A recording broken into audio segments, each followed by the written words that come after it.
নমস্কার। চলো তোমাদের সঙ্গে শেয়ার করি আমার ভাগ্নে বিয়ের রিসেপশন। এই রিসেপশনে কি কি ছিল এ টু জেড সমস্ত বর্ণনা দেওয়া রয়েছে, তোমরা শুধু সঙ্গে থাকবে, স্কিপ করবে না। রিসেপশনের অ্যারেঞ্জমেন্টের গেটের ডেকোরেশনটা দেখো কত সুন্দর হয়েছে। আমরা সেখানে পিক তুলতে আরম্ভ করে দিয়েছি সকলে মিলে। নমস্কার, ত্রিপুরার মেয়ে স্বপ্না চ্যানেলে সকলকে স্বাগত। চলো আজ তোমাদের শেয়ার করি যে রিসেপশনে আমরা কিভাবে এনজয়মেন্টটা করেছিলাম, পুরো রিসেপশনটা তুলে ধরবো। আর এত দূরের জার্নি ছিল যেহেতু সমস্ত জার্নিটাও তুলে ধরবো, আর গিয়ে ওখানে আমরা কি কি করেছি সেটাও তুলে ধরবো। পাশে থেকে একদম স্কিপ করবে। চলো এবার শুরু করা যাক আমরা কি করে গেলাম এই পর্নার বৌভাত বা রিসেপশনে, সেটাই তোমাদেরকে তুলে ধরছি। আমাদের বাড়ির সামনে থেকেই বাস করেছিল বাপিদা, সেই বাসে করে আমরা চলে গেলাম সকলে মিলে। প্রায় 3-4 ঘন্টার জার্নি ছিল। সেই জার্নিটা আমাদের কাছে খুব মেমোরেবল ডে ছিল। দেখো আমরা কত আনন্দের সহিত বাসে করে খুব এনজয়মেন্ট করে যাচ্ছিলাম।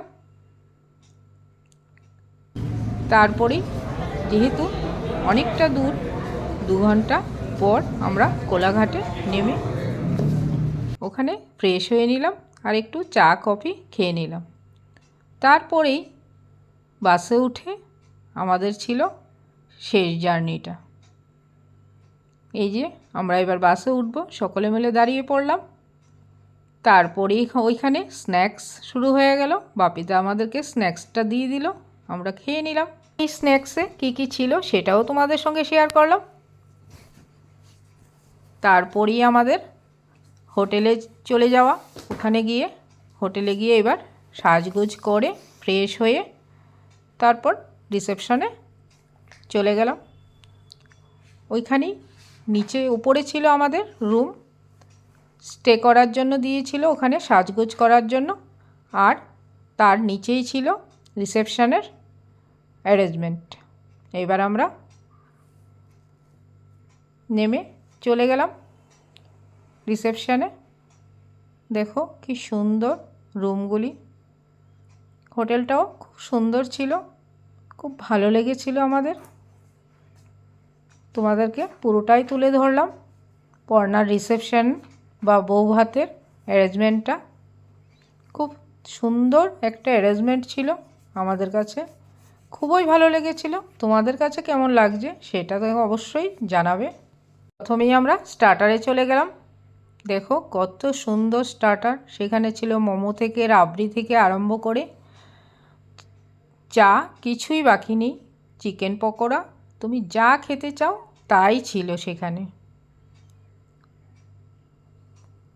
এবার স্টার্টারটা আমরা খেয়ে নিলাম, খেয়েই একটু পিকটিক তুলে তারপরে দেখো এবার পিক তোলার পালা।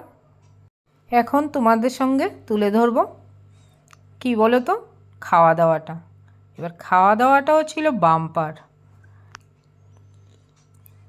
দই কাতলা থেকে আরম্ভ করে ভেটকি পাতুরি, কিছুই বাকি ছিল না। মটন, সব কিছুই থাকবে। তোমরা শুধু ধৈর্য ধরে আমার সঙ্গে থাকো।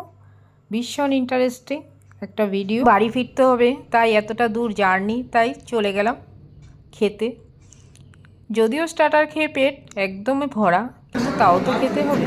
তাই দেখো আবার আমার জার দেওয়ার কীভাবে পিক তোলায় ব্যস্ত। এই যে বাপিদা খাওয়ার এখানে আমাদের জন্য অ্যারেঞ্জমেন্ট করতে গেল, বসে পড়লাম খাওয়া দাওয়ায়। দেখো এবার কি কি মেনু আসে। প্রথমেই চলে আসলো স্যালাড, লেবু, সঙ্গে ছিল রুমালি রুটি আর তড়কা স্টার্টিং। এইবার প্রথমেই তড়কা আর রুমালি রুটি দিয়ে শুরু করে দিলাম। তারপরেই চলে আসলো সাদা রাইস, সঙ্গে ঘি আর বেগুন ভাজা। গরম গরম ভাত ডাল দিয়ে বেগুন ভাজা সুন্দর করে খেয়ে নিলাম। গরম গরম ভাত আর বেগুন ভাজা, ডাল। তারপরেই চলে আসলো পটল কোপ্তা কারি, সেটাও ছিল দুর্দান্ত স্বাদের।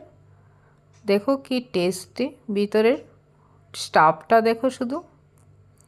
সঙ্গে সঙ্গেই চলে আসলো ভেটকি পাতুরি, কোনটা ছেড়ে কোনটা খাবো বুঝতে পারছি না।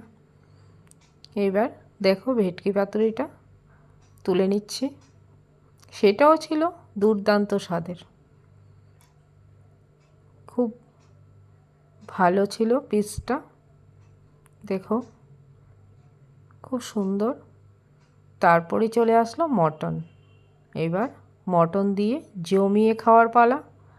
আমি যদিও মটন খাই না, কিন্তু যারা মটন খাচ্ছে তারা একদম জমিয়ে খাচ্ছে।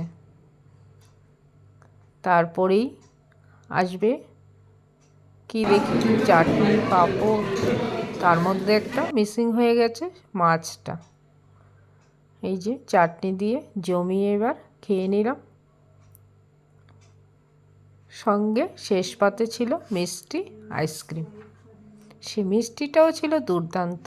এবার আমরা ফ্রেশ হয়ে কাপড় ছেড়ে, যে শাড়িগুলি পরেছিলাম সেইগুলি ছেড়ে এবার চুড়িদার পরে যে লাস্ট জার্নিতে চলে আসবো। Good night.